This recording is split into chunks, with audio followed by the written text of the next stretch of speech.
Halo Sobat Qurani Marum yang terkasih, jumpa lagi dengan saya Pastor Yos Fernandes Mamatus dalam Renungan Harian Sabtu 21 November 2020. Hari ini merupakan peringatan wajib Santa Maria dipersembahkan kepada Allah. Apa kabar? Saya berharap Anda semua dalam keadaan baik, sehat, dan tetap semangat. Bapak Ibu Saudara-saudari yang terkasih, mari kita siapkan hati dan pikiran kita untuk bersama-sama mendengarkan dan merenungkan sabda Tuhan. Mari kita tandai diri kita dengan tanda kemenangan Kristus, dalam nama Bapa dan Putra dan Roh Kudus. Amin. Bacaan pertama hari ini diambil dari kitab Wahyu bab 11 ayat 4-12.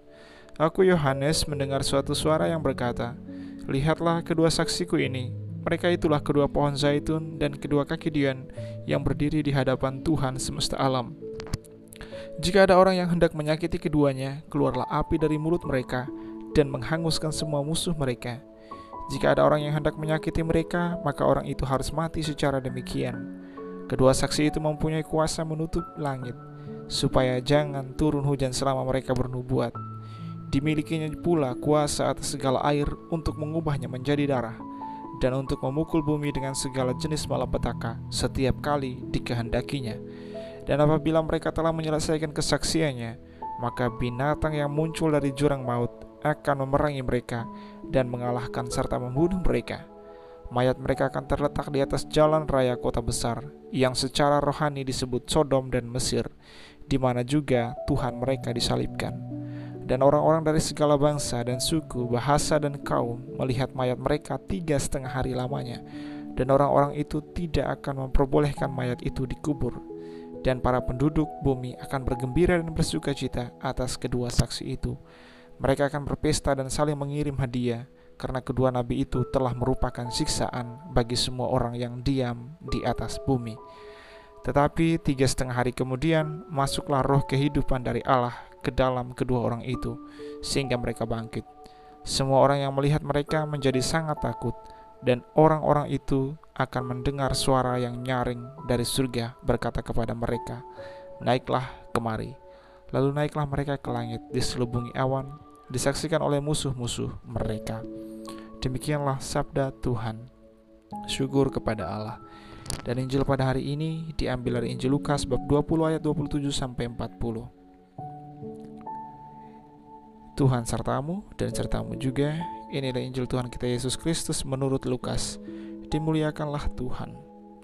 Pada suatu ketika datanglah kepada Yesus beberapa orang Saduki yang tidak mengakui adanya kebangkitan. Mereka bertanya kepada Yesus, "Guru, Musa menuliskan untuk kita perintah ini. Jika seseorang mempunyai saudara laki-laki mati meninggalkan istri tetapi tidak meninggalkan anak, maka saudaranya harus kawin dengan wanita itu dan membangkitkan keturunan bagi saudaranya. Ada 7 orang bersaudara. Yang pertama kawin dengan seorang wanita, lalu mati tanpa meninggalkan anak. Lalu wanita itu dikawini oleh yang kedua dan oleh yang ketiga, dan demikianlah berturut-turut oleh ke-7 saudara itu. Mereka semua mati tanpa meninggalkan anak. Akhirnya perempuan itu pun mati. Bagaimana sekarang dengan wanita itu? Siapakah di antara orang-orang itu yang menjadi suaminya pada hari kebangkitan? Sebab ketujuhnya telah beristrikan dia." Berkatalah Yesus kepada mereka, "Orang dunia ini kawin dan dikawinkan, tetapi orang yang dianggap layak untuk mendapat bagian dalam kehidupan yang lain itu, dan dalam kebangkitan dari orang mati, tidak kawin dan dikawinkan. Sebab mereka tidak dapat mati lagi. Mereka sama dengan malaikat-malaikat dan menjadi anak-anak Allah, karena mereka telah dibangkitkan." Tentang bangkitnya orang-orang mati, Musa telah memberitahukannya dalam Nas tentang semak duri, di mana Tuhan disebut Allah Abraham, Allah Ishak, dan Allah Yakub. Ia bukanlah Allah orang mati, melainkan Allah orang hidup, karena di hadapan Dia semua orang hidup. Mendengar itu, beberapa ahli Taurat berkata, "Guru, jawabmu itu tepat sekali." Maka mereka tidak berani lagi menanyakan apa-apa kepada Yesus. Demikianlah Injil Tuhan. Terpujilah Kristus. Saudara-saudari yang terkasih, melalui Injil hari ini, Yesus mengungkapkan tentang keadaan kita kelak setelah kematian dan ketika kita diperkenankan masuk dalam kehidupan kekal. Keadaan kita dalam kehidupan kekal itu akan berbeda sama sekali dengan keadaan yang kita hidupi saat ini. Paling tidak ada 3 keadaan yang diungkapkan dalam Injil hari ini. Pertama ialah tidak kawin dan dikawinkan. Jadi dalam kerajaan surga, dalam kehidupan kekal kelak, tidak akan ada kawin dan dikawinkan. Jikalau surga adalah tempat di mana tidak ada kawin dan dikawinkan, maka kehadiran orang-orang yang secara sadar memilih hidup selibat tidak kawin, seperti para imam dan biarawan-biarawati, sesungguhnya merupakan suatu kehadiran yang hendak menunjukkan kehadiran kerajaan Allah di dunia pada saat ini.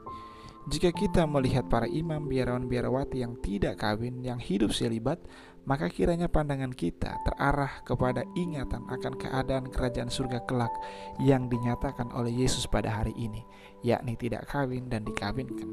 Kemudian poin yang kedua ialah ketika kita masuk dalam kehidupan kekal, keadaan kita akan menjadi sama seperti malaikat-malaikat. Jika keadaan kita kelak menjadi seperti malaikat, berarti kita tidak akan lagi memiliki hasrat dan keinginan badania. Tidak akan ada lagi sakit, luka, derita, hawa nafsu, dan seterusnya. Yang ada hanyalah sukacita dan kebahagiaan karena boleh berada di dekat Tuhan. Itulah keadaan yang dinyatakan oleh Yesus ketika kita kelak akan masuk dalam kehidupan kekal.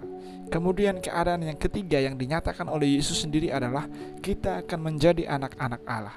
Saudara-saudari yang terkasih, memang baptisan yang kita terima membuat kita diangkat menjadi anak-anak Allah. Tetapi keadaan kita kelak setelah kematian tidak ada satupun yang tahu.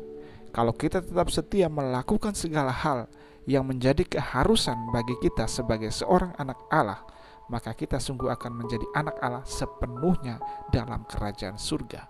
Saudara-saudari yang terkasih, surga adalah tujuan akhir hidup kita sebagai seorang anak manusia. Lakukanlah segala sesuatu yang membuat kita diperkenankan untuk mengalami kebangkitan dan kehidupan kekal. Salam, Tuhan Yesus memberkati. Dalam nama Bapa dan Putra dan Roh Kudus. Amin.